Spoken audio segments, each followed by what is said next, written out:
autre pays pour finalement se retrouver crochée à Saigon. C'était il y a 3 ans, elle nous expliquera pourquoi tout à l'heure. Elle revient pour nous ce soir, c'est pour l'émission qu'elle est de retour, Timaline, de retour dans nos montagnes.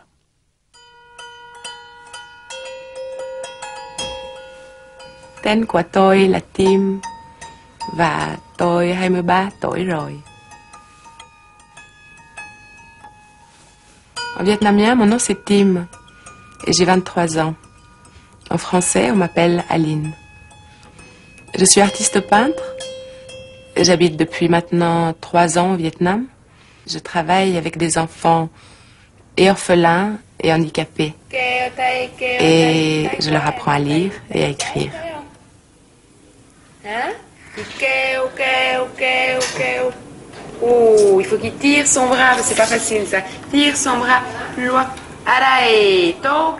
Je lui demande ta main, tu es gaucher ou droitier? Je lui dis t'es gaucher, hein. Nhìn ra không? Muốn thêm cái này à? Cái này là cái gì? Nhanh biết đi. C'est quoi ça?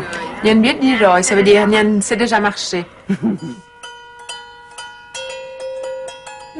Con đi đường xa, mẹ sẽ là cành hoa cho con đầy lén ngược.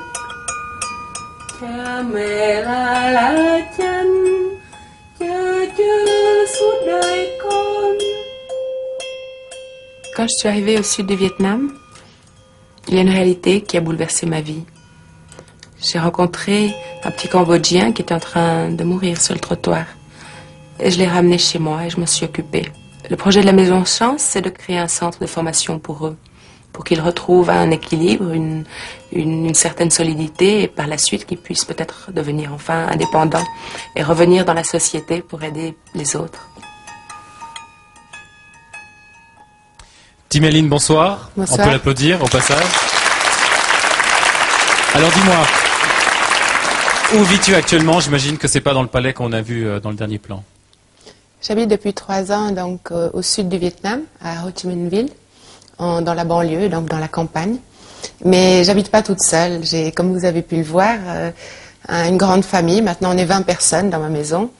Et ces personnes, elles viennent toutes de la rue. C'est des personnes qui font partie des plus démunis. Et il faut dire un peu, les mettre en groupe pour que vous compreniez mieux qui c'est. Il y a des enfants, la moitié, c'est des enfants qui ont entre 5 et 20 ans, qui sont complètement orphelins. Il y a des handicapés et la majorité, c'est des personnes qui sont paralysées, qui ont plus de jambes. Et il y a aussi des personnes âgées qui ont été abandonnées, qui sont seules et qui vivent dans les rues errantes. Et comment alors tout ce petit monde vit dans cette maison actuellement? Vous pouvez imaginer qu'il y a beaucoup de choses à faire, hein, parce que pour toutes les personnes qui viennent dans ma maison, qui s'appelle la Maison Chance, c'est les enfants qui l'ont baptisée comme ça, c'est vraiment comme un nouveau départ, parce que quand on vit rejeté, quand on est en marge de la société comme ça, qu'on n'a pas de famille, qu'on n'a pas de soutien, on ne sait plus trop quelle est notre identité. Et donc moi je suis peintre, et c'est la première chose que j'ai voulu partager avec ces enfants et avec ces handicapés, c'est cet art de vivre, entre guillemets. Et donc on a commencé à peindre ensemble, beaucoup au début, et à faire de la musique, parce que je pense que tous les enfants doivent apprendre à lire, à écrire, et les paralysés doivent trouver une nouvelle voie maintenant qu'ils sont handicapés de cette façon-là. Mais avant de commencer ce travail, il faut être réceptif.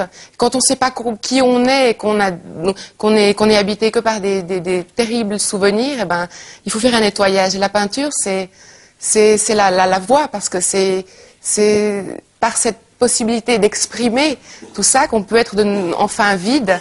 Et dans ce bon terreau, là, on peut commencer à apprendre et ça va très très vite. Moi, j'ai été moi-même surpris. Alors, le but de ta visite ce soir, puisque cette maison existe, ils y sont déjà? Non. Non. Maintenant, il y a juste ma maison. Ma maison, c'est une maison de 8 mètres sur 4. On est 20 personnes. Au début, j'ai vendu mes dernières toiles pour qu'on puisse vivre ensemble. Aujourd'hui, c'est vrai que je me retrouve un peu, je dirais, le couteau sur la gorge, parce que le premier travail a déjà démarré. Le premier travail, c'est de faire que ces gens soient en meilleure santé. Je vous ai pas parlé des handicapés. Vous pouvez imaginer que c'est des personnes qui ont une santé très très faible. La plupart ont des escarres. Donc j'ai un rôle en même temps d'infirmière, en même temps de maîtresse, en même temps de maman et surtout. Et Donc, comme ils sont donc maintenant en bonne santé, en meilleure santé, mais il faudrait qu'ils aient un nouveau métier pour devenir plus indépendants, plus solides. Et donc mon rêve et le rêve de centaines d'enfants et d'handicapés, c'est de pouvoir créer un village chance, un village d'accueil pour ces personnes les plus démunies. Et dans ce village, il y aurait un centre de formation. Dans ce centre de formation, on ferait des métiers, on partirait avec les racines culturelles de ce pays, parce qu'ils ne savent pas qui sont leurs parents, mais ils savent qu'ils sont vietnamiens en tout cas.